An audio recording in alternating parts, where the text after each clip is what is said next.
8ই Kartik 1432, 24শে October 2025 রোজ জুমাবার, শুক্রবারে প্রথম জুমা। এই জুমা উপলক্ষে আপনাদের সকলের প্রতি রইল আমার পক্ষ থেকে আন্তরিক সালাম। আসসালামু আলাইকুম ওয়া রাহমাতুল্লাহি ওয়া বারাকাতুহু। মহান রব্বুল আলামিনের পবিত্র দরবারে লাখ কোটি শুকর যে আল্লাহ তাআলা আমাদেরকে সুস্থ রেখে তারই পবিত্র ঘরে এসে ইবাদত বন্দেগী করার, দ্বীনের আলোচনা শোনার, জুমার নামাজ আদায় করার জন্য যে রব্বুল আলামিন আমাদেরকে তৌফিক প্রদান করলেন, আমরা খুশি না বেজার? একটু জোরে বলেন, খুশি না বেজার? বলেন আলহামদুলিল্লাহ। আরও বলুন হামদান কাসীরান তাইয়্যিবান মুবারাকান ফীহি। শুকর আদায় করলাম কার? খুশি হবেন কে? আল্লাহ। আপনারা শুনলে অবাক হবেন। একদিন একজন আল্লাহর অলি চেনেন তো? যারা মাজারে পড়ে থাকে, জটালা চুল আছে, তারপরে গাজায় টান দেয়, নামাজ কালাম লাগে না, এরাই বোধ অলি নাকি? এরাই অলি? আমরা মনে করি তারাই বোধ অলি। তাদের পাশে গেলে গন্ধ লাগে, গোসলও করে না, মাসে একদিনও গোসল করে না। আমরা মনে করি এরাই বোধ অলি। অলি মানে হলো দোস্ত, অলি উল্লাহ মানে আল্লাহর দোস্ত, আল্লাহর বন্ধু। আল্লাহর সাথে যাদের প্রেম আছে, মহব্বত আছে, তারা হলেন আল্লাহর অলি। বলুন সুবহানাল্লাহ। এরকম একজন অলি একদিন যাচ্ছিলেন জঙ্গলের ভিতর দিয়ে। গভীর অরণ্যের ভিতরে যখন পৌঁছে গেলেন, তখন তিনি শুনতে পেলেন ওই কর্নারের দিকে একটা কান্নার আওয়াজ হচ্ছে। কিসের আওয়াজ? সবাই শুনছেন না নাকি? কিসের আওয়াজ? কান্নার আওয়াজ। জঙ্গলের ভিতরে কে আবার কাঁদে? আল্লাহর ওলি ওই আওয়াজকে ভর করে ওই জায়গায় চলে গেলেন। যেই দেখেন ওটা মানুষ না, একটা পাথর ফেলানো আছে, পাথর কাঁদছে। সুবহানাল্লাহ বলবেন না? জোরে বলেন সুবহানাল্লাহ। তখন ওই পাথরের জবান খুলে গেল। আল্লাহ তাআলা জবান খুলে দিলেন। পাথর আল্লাহর ওলিকে বলছেন, আমি শুনেছি ওয়াকুদুহান নাসু ওয়াল হিজারা, এক শ্রেণীর মানুষ এবং এক শ্রেণীর পাথরকে আল্লাহ তাআলা জাহান্নামের লাকড়ি তৈরি করবেন, জাহান্নামের কাঠ বানাবেন। আমি সেই জাহান্নামের কাঠ হই কিনা সেই ভয়ে আমি কাঁদছি। বলুন সুবহান। আমাদের কি সেই ভয় আছে? জাহান্নামের কাঠ হবো কিনা এই ভয় কি আমাদের আছে? আমরা তো সব জান্নাতের সার্টিফিকেট পেয়ে গেছি। কেল পেয়ে গেছি নাকি? পেয়ে গেছি জান্নাতের সার্টিফিকেট, জন্য আমাদের সে ভয় নাই। জান্নাত তো আমরা পেয়ে গেছি, কিনে ফেলেছি। আমরা তো পড়েছি মান ক্বালা লা ইলাহা ইল্লাল্লাহু ফাদাখালাল জান্নাহ। বলুন সুবহানাল্লাহ। যে ব্যক্তি বললো লা ইলাহা ইল্লাল্লাহ দাখালাল জান্নাহ, সে জান্নাতে প্রবেশ করে। তার মানে কলেমা যদি কেউ পড়ে জান্নাতে যাবে, তাহলে হিন্দুরা তো জান্নাতে চলে যাবে। অনেক হিন্দু আমাদের থেকে ভালো কলেমা পড়তে পারে, আছে কি নাই? ডিস্টারবেন্স পিরিয়ডে, গন্ডগোলের সময় হিন্দুরা 4 কলেমা টনটনি মুখস্থ করেছিল। রাস্তায় যেতে হলে পুলিশে যখন ধরতো মিলিটারিতে, কলেমা বাতাও, মিলিটারি কি বলতো? কলমা বাতাও, কলমা বাতাও। তখন ওরাও বলতো লা ইলাহা ইল্লাল্লাহ, লা ইলাহা ইল্লাল্লাহ, লা ইলাহা ইল্লাল্লাহ মুহাম্মাদুর রাসূলুল্লাহ। তখন ওদের কি বলতো? যাও, এ তো মুসলিম, ছেড়ে দাও। তাহলে কলমা পড়লে কি শুধু মুসলমান হওয়া যায়? মনে হয় দাড়ি রাখলে মুসলমান হওয়া যায় নাকি? আমি তো দাড়ি রাখিছি, আমাকে তো আমার হিন্দু বলবেন না, মুসলমান বলবেন। দাড়ি আছে, এরপরে টুপি আছে, এরপরে জুব্বা আছে, মদানির জুব্বা। মদিনা শরীফ থেকে গেছিলাম হজ করতে, সেখান থেকে নিয়ে আসছে জুব্বা। আবার মাথায় রুমাল রয়েছে। মদিনার মসজিদের খতিব সাহেব, আবার মসজিদে বাইতুল্লাহ শরীফের খতিব আজকে যখন খুতবা দেবেন, তখন এরকম একটা রুমাল মাথায় থাকে। আমি তো তাও সব নিয়ে আসছি। এরপরও মুসলমান হতে এখনো পারেছে কিনা আল্লাহই ভালো জানেন। মুসলমান হওয়া তো অত সহজ নয়। ইয়া আইয়ুহাল্লাযীনা আমানুত্তাকুল্লাহা হাক্কা তুকাতিহি ওয়া লা তামুতুন্না ইল্লা ওয়া আনতুম মুসলিমুন। আল্লাহু আকবার। আল্লাহ বলছেন, হে ইমানদারেরা, ইয়াজ্জাল্লাযিনা আমানু, হে ইমানদার মানুষ যারা যারা আল্লাহকে বিশ্বাস করেছো, রসুলকে বিশ্বাস করেছো, কালেমাকে বিশ্বাস করেছো, মৃত্যুকে বিশ্বাস করেছো, ফেরেশতাকে বিশ্বাস করেছো, কিতাবকে বিশ্বাস করেছো, আবার মৃত্যুর পরে আল্লাহর দরবারে আমাদেরকে উত্থিত হতে হবে, জীবনের যাবতীয় কৃতকর্মের হিসাব দিতে হবে। এই কথাগুলো যারা বিশ্বাস করেছো তারা ভালো করে শোনো, সকলের জন্য নয়। আল্লাহ বলেন না যে ইয়া আইয়ুহান নাস, হে লোক সকল তোমরা শোনো, না। আল্লাহ তাআলা মুমিনদেরকে উদ্দেশ্য করে বলছেন। মুমিন কারা? যারা নামাজ আদায় করে, যারা আল্লাহকে বিশ্বাস করে, যারা নামাজ পড়ে, যারা তাকদীরকে বিশ্বাস করে, যারা পরকালকে বিশ্বাস করে, যারা মৃত্যুকে বিশ্বাস করে, মৃত্যুর পরে আমাদেরকে আল্লাহর দরবারে উত্থিত হতে হবে, আমাদের যাবতীয় কৃতকর্মের জন্য মহান রব্বুল আলামিনের দরবারে আমাদেরকে তার হিসাব দিতে হবে। এই কথাগুলো যারা বিশ্বাস করে এদের নাম হলো মুমিন। আল্লাহ তাআলা এদেরকে ডেকে বলছেন, ইয়া আইয়ুহাল্লাযীনা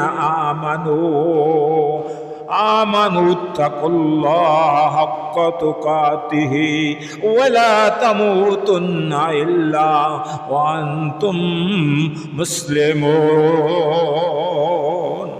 আল্লাহ বলছেন, হে মুমিনরা, আমানুত্তাকুল্লাহা, তোমরা আল্লাহকে ভয় করো। কাকে ভয় করো? কাকে? পুলিশের ভয় করো। পুলিশ এসে গেছে, এখানে দারোগা এসে গেছে, ওসি এসে গেছে, তারপরে এসপি এসে গেছে, ভয় করো, তাই বলেছেন? আল্লাহ কি বললেন? তোমরা আল্লাহকে ভয় করো। আল্লাহকে হাজির নাজির জানো? তাহলে রোজা রাখার পরে তোমার বুকের যখন ছাতু পিপাসায় ফেটে যাবে, তুমি যখন পুকুরে ডুব দিয়ে গোসল করতে যাবে, আল্লাহর ভয় যদি থাকে, তুমি এক ফোঁটা পানিও গালে ঢুকাবে না, গলদকরণ করবে না, কারণ দেখবে কেউ দেখার নেই সেখানে আসেন কে। পুকুরের ভিতরে পানি খেলে কেউ তো দেখতে পাবে না, দেখেন কে? রাতের অন্ধকারে আমি যদি চুরি করতে যাই, কেউ তো দেখেন না, সেখানে দেখেন কে? বন্ধুরা আমার, দেখার একজন আছে। ওয়াইন তুবদু মা ফি আনফুসিকুম আও তুখফুহু ইউহাসিবুকুম বিহিল্লাহ। তুমি রাতের অন্ধকারে কোনো কাজ করো, মানুষের সামনে কোনো কাজ করো, দিনের বেলায় কোনো কাজ করো, ভালো করো আর মন্দ করো, সব কিছুর হিসাব তোমাকে আল্লাহর দরবারে পেশ করতে হবে। একটু জোরে বলুন সুবহানাল্লাহ। বন্ধুরা আমার, আল্লাহ তাআলা আমাদেরকে আজকে তার পবিত্র জুমার নামাজ, এই জমাদুল আউয়ালের প্রথম জুমা আজকে। কোন মাস? জমাদুল আউয়াল। আরবিতেও 12টা মাস আছে, বাংলায় যেমন 12টা মাস আছে, ইংরেজিতেও 12টা মাস আছে, আরবিতেও 12টি মাস আছে। এটা কি মাস? জমাদুল আউয়াল। প্রথমে জমাদুল রবিউল আউয়াল চলে গেছে, তার রবিউল সানি চলে গেছে, এখন হলো জমাদুল আউয়াল আজকে শুরু। বন্ধুরা আমার, ভাইরা আমার, সেই রবিউল সানির ভিতরে আমরা আলোচনা করতেছিলাম গত জমার আগের জমায়, গত জমায় আসতে পারি নাই। আমরা নবীর প্রেম সম্পর্কে আলোচনা করতেছিলাম। আপনাদের মনে আছে? রসুলের প্রতি মহব্বত, রসুলের প্রতি ভালোবাসা আমাদের থাকার দরকার আছে না নাই? আছে। আল্লাহ নবীর প্রতি শুধু মানুষরা ভালোবাসতেন, গাছও রসুলকে ভালোবাসতেন, পাথররাও ভালোবাসতেন। বলেন সুবহানাল্লাহ। হযরতে ইউলা ইবনে মুররা রাদিয়াল্লাহু তাআলা আনহু থেকে এই হাদিসটি বর্ণিত। রাবীর নাম কি বললাম? ইউলা ইবনে মুররা। তিনি একদা রসুলের সফর সঙ্গী ছিলেন। রসুল এক সফরে যাচ্ছিলেন, ইউলাকে সাথে করে নিয়েছিলেন, তুমি আমার সাথে চলো। একা রসুল যেতেন না, সফর সঙ্গী রাখতেন। এই জন্য সফর সঙ্গী রাখাটাও সুন্নাত, সফর সঙ্গী রাখাটাও সুন্নাত। রসুল বিনা সফর সঙ্গীতে কোথাও যেতেন না। কোথাও যেতে হলে কাকু না কাকু সাথে করে নিতে। কথা বুঝতে পারলেন? আপনারাও কোনো জায়গায় যদি বেড়াতে যান, কাকুর সাথে করে, কারো যদি না পান নিজের স্ত্রীকেও সাথে করে নেবেন, কোনো অসুবিধা নেই। স্ত্রীর সাথে যাওয়া যায় না? যায় না? যায়। যাক, রসুল সাল্লাল্লাহু আলাইহি ওয়াসাল্লাম তার সফর সঙ্গিনী বের হলেন। এক পর্যায়ে রসুল খুবই ক্লান্ত বোধ করলেন। রাস্তায় চলতে চলতে, মরুভূমির রাস্তা, রোদের রাস্তা, তাপের রাস্তা, উত্তাপের রাস্তা, গরমের রাস্তায় চলতে চলতে আল্লাহর নবী খুব কষ্ট বোধ করলেন। তিনি তখন মুররাকে বললেন, যে ইউলাকে বললেন যে এই যে গাছের ছায়া দেখা যাচ্ছে, একটা গাছ এখানে আছে, এই গাছের ছায়া একটু বিশ্রাম করিনি। কি করিনি? বিশ্রাম করি। রসুল একটু বিশ্রাম চাচ্ছেন। কথা বলবেন না ভাই, অনুগ্রহপূর্বক। আমার অল্প সময় কথা হবে, কথাগুলো খুব চুম্বক কথা, আপনারা শোনার চেষ্টা করবেন এবং মানার চেষ্টা করবেন।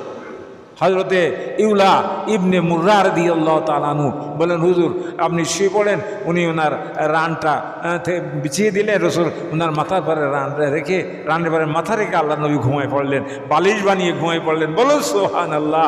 সাহাবীরা রসুলকে এত মহব্বত করতেন যে নিজে কষ্ট হোক কিন্তু নবীর জন্য কোনো কষ্ট না হয়, নিজের রানকে তিনি বালিশ বানিয়ে দিলেন। বলেন সুবহানাল্লাহ। বন্ধুরা আমার, ভাইরা আমার, এবার উনি রসুল কিছুক্ষণ পরে উঠে দূর থেকে হযরত ইউলা দেখলেন যে দূরের থেকে আর একটা গাছ, শিকড় টিকুর সহ বড় একটা গাছ আস্তে আস্তে হাঁটতে হাঁটতে এই আমার নবীর দিকে আসছে।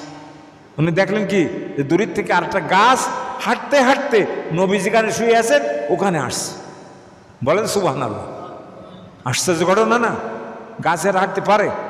অত বড় শিকড় নিয়ে, ডালপালা নিয়ে গাছ হাঁটতে হাঁটতে নবীর কাছে আসছে।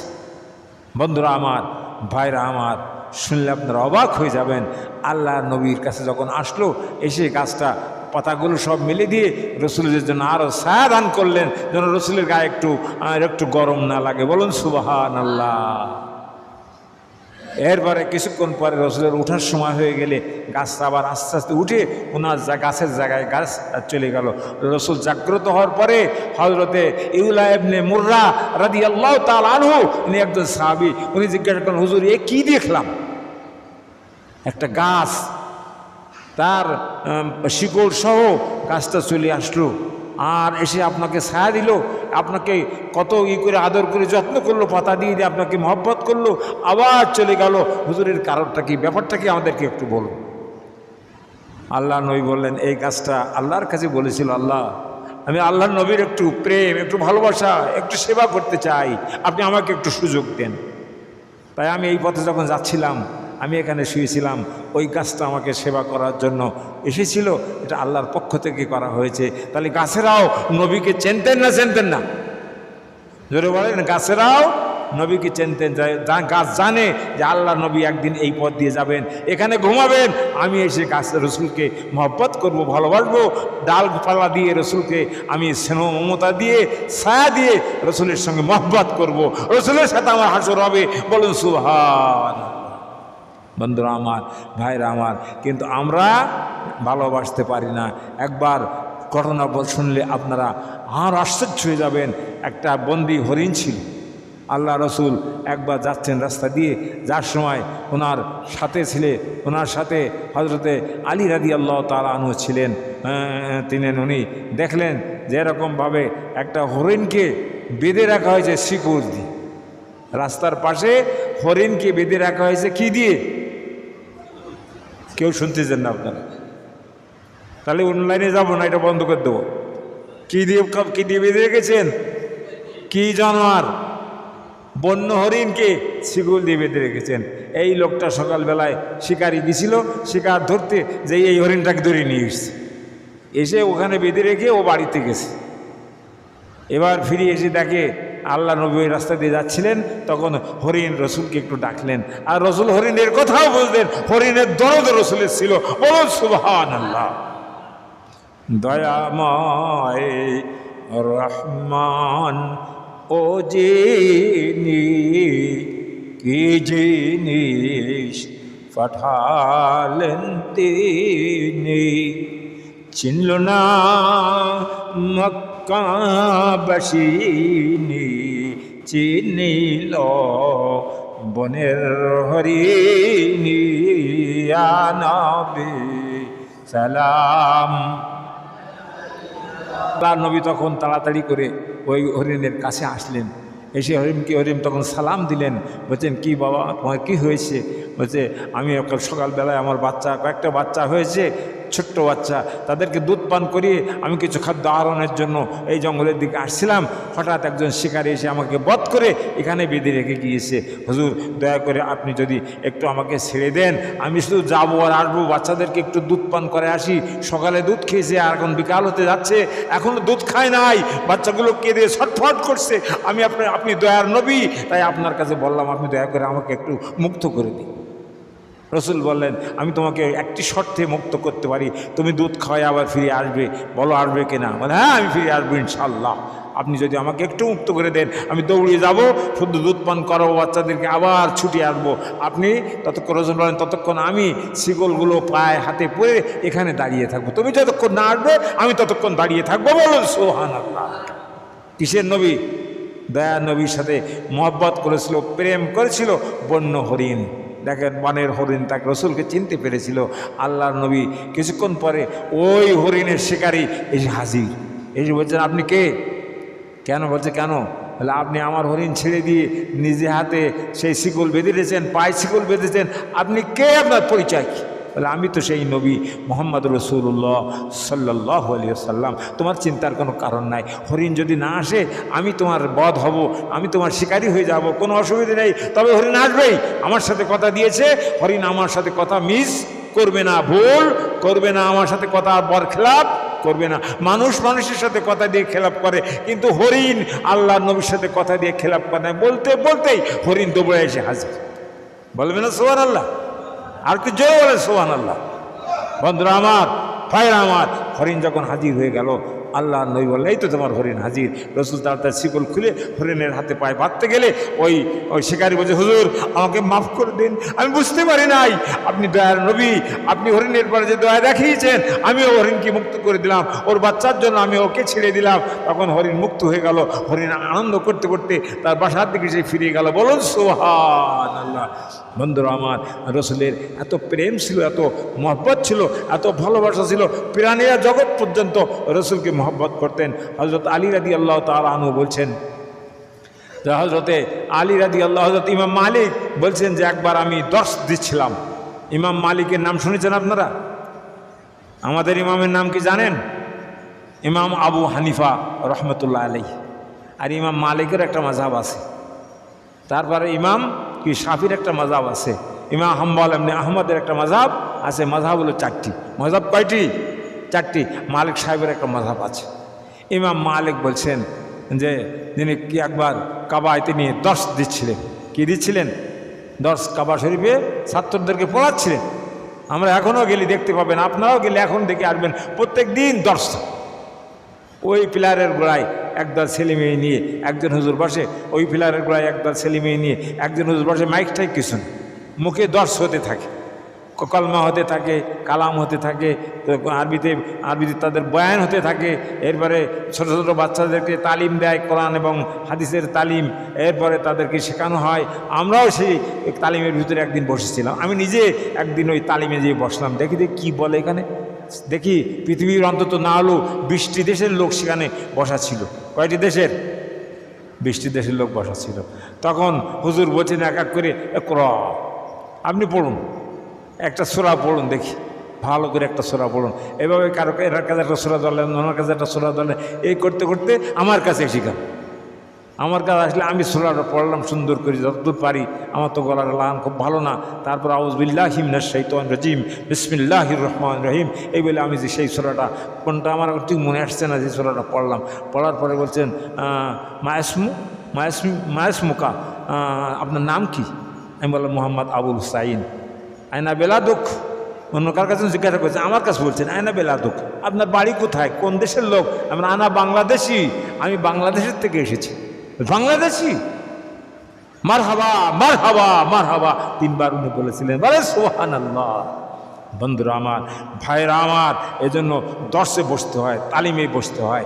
যাই হোক, আল্লাহ নবীর কথা, অলৌকিক কথা, প্রেমের কথা বলে শেষ করা যাবে না। ইমাম মালিক একবার দর্শ দিচ্ছিলেন। কি দিচ্ছিলেন? ছাত্রদেরকে হাদিসের তালিম দিচ্ছিলেন। ইত্যবাসে একটা বিচ্ছু এসে আল্লাহ নবীর পায়ে কামড় দিল। ওই হযরত আনাসের গায়ে কামড় দিল, একবার নয়, 2 বার নয়, 16 বার দংশন করলো এই সাপটা। কতবার? উনি নড়াচড়া করেন না, উনি তো দর্শ দিতেই আছেন, কোরআনের কথা বলতেই আছেন, হাদিসের কথা বলতেই আছেন, নড়াচড়া করেন না। কত কামড়ই কামড়া, আমি নড়ব না। রসুলের হাদিসের বেয়াদবি আমি করতে পারি না। বলুন আলহামদুলিল্লাহ। কতবার কামড়াইছে? 16 বার তাকে কামড়াইছে, কিন্তু তিনি নড়াচড়া করেন নাই। 10 চালাই যাচ্ছেন, 10 চালিয়ে যাচ্ছেন। এটাই ছিল নবীর প্রতি প্রেম, এটাই ছিল নবীর প্রতি ভালোবাসা। যদি আমি নড়াচড়া করি তাহলে নবীর সাথে বেয়াদবি হতে পারে, নবীর হাদিসের সাথে বেয়াদবি হতে পারে। এটা হলো বুখারীর হাদিস। বলুন সুবহানাল্লাহ।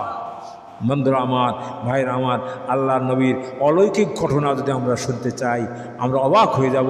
একদিন আল্লাহর নবী হযরত আলীকে সাথে নিয়ে আল্লাহ রসুল রওনা দিয়েছেন। সাথীকে হযরত আলী, সাথীকে চেনেন? আলীকে আল্লাহ নবীর জামাতা ছিলেন হযরত আলী। শুধু তাই নয়, ইনি আল্লাহ নবীর আপন চাচাতো ভাই ছিলেন। আবু তালিবের ছেলে ছিলেন হযরত আলী। শুধু তাই নয়, তার পরিচয় তিনি হলেন ইসলামের চতুর্থ খলিফা। আরও পরিচয় তার আছে, তিনি হলেন সৈয়দুল শাবাবি আহলিল জান্নাহ, হাসান হুসাইন জান্নাতের সর্দার, তাদের পিতা হলেন হযরত আলী।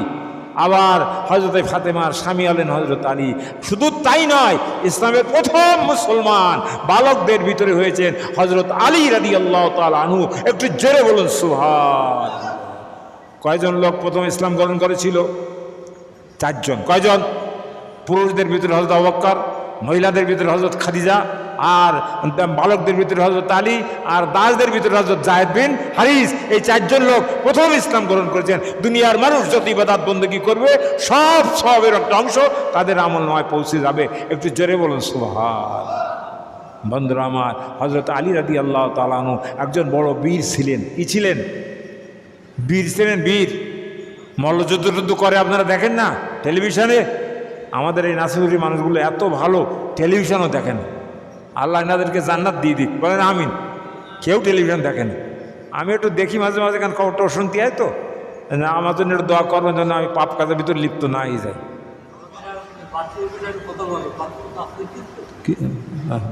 কিরা তত সময় হয়ে গেছে তো, তাই আগে বলতে হয় না? আমার কথাটা শেষ না, আমার 5 মিনিট আগে বলতে হতো। যাই হোক, সময় আমার শেষ হয়ে গেছে। আজকে নবীর প্রেম সম্পর্কে আলোচনা করতে গেলে আরও সময় লাগবে। আর 1 মিনিট কথা বলে আমি আমার কথাটুকানি শেষ করে দেই। শুধুমাত্র রসুল একবার কুলি করলেন। কি করলেন? উজু করে কুলি করে, কুলিটা একজনের একটা বাচ্চার গায়ে মেরে দিলেন কুলিটা। হা হা, কি মুজিজা নবীর ছিলেন, শুনলে আপনারা অবাক হয়ে যাবে। একটা বাচ্চার গায়ে রসুল কুলি করে কুলিটা লাগাই দিলেন, মেরে দিলেন বাচ্চার গায়ে। বন্ধুরা আমার, ভাইরা আমার, আল্লাহ নবীর কুলির পানি মাহমুদ ইবনুল রাবির মুখে মেরে দিলেন। তখন তার বয়স ছিল 5 বছর। ক বছর? মাত্র 5 বছর বয়স। হজরতে মাহমুদ ইবনুল রাবির গায়ে মুখে তিনি এই কুলিটা মেরে দিলেন। মুখের এই লাগাটা যেন ওর মুখে লাগে, রসুল লাগাই দিলেন। যাক, ওই বরকতে মাহমুদের বয়স 80 বছর পর্যন্ত তিনি ওই যুবকই ছিলেন, কোনোদিন তিনি বৃদ্ধ হন নাই। নবীর একটা কুলির কারণে, একটু লালা লাগার কারণে তিনি বৃদ্ধ হন নাই। আল্লাহ নবীর মর্যাদা হলো এটাই, বলুন সুবহানাল্লাহ। আলী, হযরত আলী বলছেন যে আল্লাহ নবী যখন রাস্তা দিয়ে হাঁটতেন তখন রাস্তার গাছ, রাস্তার পাথর, রাস্তার ইট, রাস্তায় যা থাকতো সবাই আসসালাতু আসসালামু আলাইকা ইয়া রাসূলুল্লাহ, আসসালাতু আসসালামু আলাইকা ইয়া হাবিবাল্লাহ, এইভাবে রসুলকে সালাম করতেন। যেহেতু সময় আজকে কম, আরও আলোচনা চলো, নবীর জীবনী আলোচনা করে শেষ করা যাবে না। সর্বশেষ একটি কথা বলেই, আমি যে আয়াতটা পড়েছিলাম একটু অর্থটা বলেই দিই, আপনারা শুনুন। লাকাদ কানা লাকুম ফি রাসূলিল্লাহি উসওয়াতুন হাসানা, নিশ্চয়ই তোমাদের জন্য রয়েছে আল্লাহ নবীর জীবনের মধ্যে উত্তম আদর্শ। নবী যে কাজ করেছেন এটা হলো আমাদের জন্য আদর্শ। তিনি যেভাবে পানি খেয়েছেন আমাদেরকে সেভাবে পানি খেতে হবে। উনি বাম হাত দিয়ে গিলাস ধরে পানি খেয়েছেন, আমাদেরও তাই খেতে হবে, তাই তো নাকি? বাম হাত দিয়ে খেয়েছেন? আমরা তাই বলছেন হ্যাঁ, মাথা ঘুরাই দেন। হ্যাঁ, আল্লাহ নবী কখনো বাম হাত দিয়ে পানি খান নাই, কোন হাত দিয়ে খেয়েছেন? এবার মনে থাকবে, রসুল দাঁড়ায় দাঁড়ায় পিশাব করতেন, আমাদেরও দাঁড়ায় পিশাব করতে হবে নাকি? লা তাবুলু কায়মান আও কামা ক্বালা আলাইহিস সালাতু ওয়াসসালাম, বিশ্ব নবী বলে খবরদার তোমরা দাঁড়িয়ে পিশাব করো না। দাঁড়িয়ে পিশাব করলে তোমাদের অনেক রোগ হওয়ার আশঙ্কা রয়েছে। আবার রসুল বলছেন কি, তোমরা পূর্ব দিকে এবং পশ্চিম দিকে অর্থাৎ কেবলার দিকে তোমরা ফিরে পিশাব পায়খানায় বসো না। রসুল নিষেধ করেছেন। এই জন্য রসুলের সুন্নত, রসুলের জন্ম, এগুলো আমাদেরকে জানতে হবে। আমরা যখন বাথরুমে যাব তখন অন্তত খালি মাথায় যেন কেউ না যায়, একটা কাপড় না হলে একটা গামছা তো আপনাদের আছে নাকি? এখন গামছা মাথায় দিয়ে যাবেন, পারবেন সবাই? কে কে যাবেন আগামীকাল থেকে একটু হাত উঁচু করেন তো, এই সুন্নতটা আমরা পালন করব, পারবেন তো সবাই? আল্লাহ তাআলা আপনাদের সকলকে কবুল করুন, বলুন আমিন।